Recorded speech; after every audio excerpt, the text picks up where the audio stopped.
दुनिया में सबसे सटीक या हैरान करने वाला ऑपरेशन उसे माना जाता है जब किसी ऐसी चीज को हथियार बनाया जाए जिसका किसी को भी अंदाजा न हो। ऐसे हैरत अंगेज कारनामों के लिए इजरायली एजेंसी मोसाद, जिसके किस्से बहुत ही आम हैं।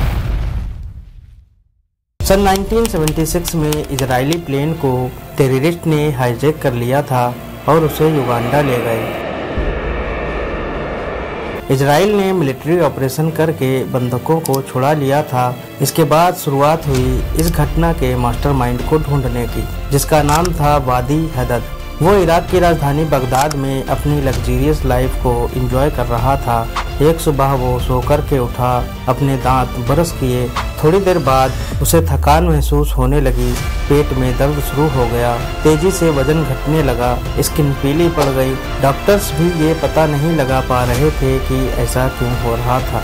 मार्च 1978 तक उसकी हालत इस हद तक बिगड़ गई, बुखार और शरीर में ऐंठन, इंटरनल ब्लीडिंग की वजह से वह कोमा में चला गया और उसकी मौत हो गई। ये बड़ा ही रहस्यमयी केस माना गया, लेकिन इस घटना के पीछे की रियल स्टोरी कुछ टाइम बाद पता चली। दरअसल वादी हदद ने उस सुबह जो टूथपेस्ट किया था उसमें एक तरह का स्लो पॉइजन मिला हुआ था। अब बात यह है कि उसका टूथपेस्ट बदलवाया किसने था, तो उसका नाम था मोसाद। दोस्तों, इजराइल देश जो कि मिडिल ईस्ट के सेंटर में है, जिसके नॉर्थ में लेबनान, ईस्ट में सीरिया और जॉर्डन, साउथ में मिस्र जैसे कंट्रीज हैं। इन देशों में हिजबुल्ला और हमास जैसे कट्टरपंथी और विरोधी संगठन हैं, जो इजराइल पर आए दिन हमला करते रहते हैं। अपने अस्तित्व को बचाने के लिए ही इजराइल हथियार नहीं डालता है। इजराइल का मानना है अगर वह हथियार डालता है तो देश का अस्तित्व ही खत्म हो जाएगा। अपने अस्तित्व को ध्यान में रखकर इजराइल ने डिफेंस और सिक्योरिटी पर काफी ज्यादा काम किया है। लेकिन एक चीज है जो इजराइल को बाकी देशों से अलग बनाती है, वह है इजराइल की आधुनिक इंटेलिजेंस की एजेंसियां। ये असाधारण मिशन को अंजाम देने के लिए जानी जाती हैं। इनके बारे में कहा जाता है कि nothing is impossible for them. जाहिर है सबसे ऊपर इजराइल की एजेंसी मोसाद ही होगी। मोसाद, जिसका काम इजराइल के बाहर खुफिया जानकारी जुटाने, मुश्किल ऑपरेशंस पर रहता है। यह भारत की रॉ और अमेरिका की CIA के जैसी ही एजेंसियां हैं। दूसरे नंबर पर इजराइल की जो एजेंसी है उसका नाम है सिनबेट। इसका ध्यान इजराइल के भीतर सुरक्षा और आतंकवाद पर रहता है। ये एजेंसी भारत में इंटेलिजेंस ब्यूरो और अमेरिका के FBI की एजेंसी जैसी ही है। तीसरी एजेंसी का नाम है अमन। ये इजरायली मिलिट्री इंटेलिजेंस विंग है। इसका काम फौज और सरकार को रोजाना के खतरों से आगाह करना है। मोसाद की फाउंडेशन दिसंबर 1949 में हुई। पहला अरब इजराइल युद्ध खत्म होने के बाद इस जंग में इजराइल ने अरब देशों को हरा दिया था और जो जमीन फिलिस्तीन को बंटवारे में मिली थी उस पर कब्जा कर लिया था। इजराइल के इस कदम से कई मुस्लिम देश इजराइल से नाराज थे। उन्होंने अपने यहाँ बसे हुए यहूदियों पर अत्याचार करना शुरू कर दिया। फिर मोसाद को उन्हें सुरक्षित इजराइल लाने की जिम्मेदारी सौंपी गई।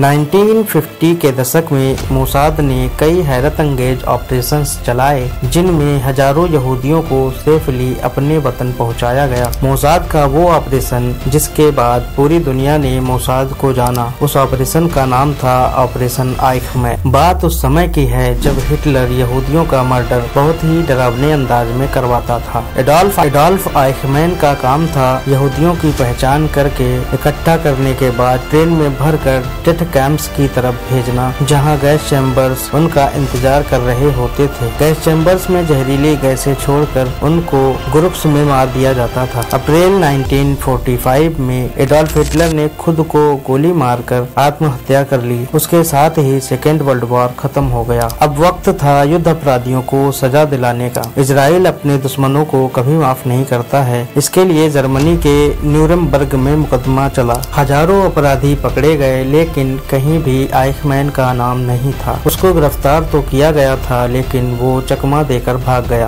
1957 में मोसाद को एक टिप मिली। अर्जेंटीना से खबर मिली कि आइखमैन जैसा दिखने वाला शख्स वहां रह रहा है। मोसाद के एजेंट्स अर्जेंटीना भेजे गए। आइखमैन, जो राजधानी ब्यूनस आयर्स के पास रिकार्डो क्लीमेंट के नाम से नाम बदल कर रह रहा था, 60 लाख यहूदियों का हत्यारा चैन की जिंदगी गुजार रहा था। मई 1960 में मोसाद के एजेंट्स को मौका मिला जब अर्जेंटीना स्पेन के खिलाफ हुई क्रांति के 150वीं सालगिरह मना रहा था। पूरी दुनिया से टूरिस्ट अर्जेंटीना पहुंच रहे थे। उन्हीं टूरिस्ट्स में मोसाद के एजेंट्स टूरिस्ट बनकर वहां पहुंच गए। ऑपरेशन को अंजाम देने की तारीख 11 मई तय की गई। आइखमैन के रोजाना के रूटीन पर मोसाद के एजेंट्स नजर रखे हुए थे। आइखमैन एक बस से अपने घर आता था। जहां पर बस रुकती थी उसके कुछ 100 मीटर ही अंदर ही उसका घर था। एजेंट्स का प्लान ये था कि इसी रास्ते पर आइखमैन को बेहोश करके किडनैप कर लिया जाएगा और उसे इजराइल ले जाया जाएगा। इसके लिए एजेंट्स ने अपनी फील्डिंग तैयार की।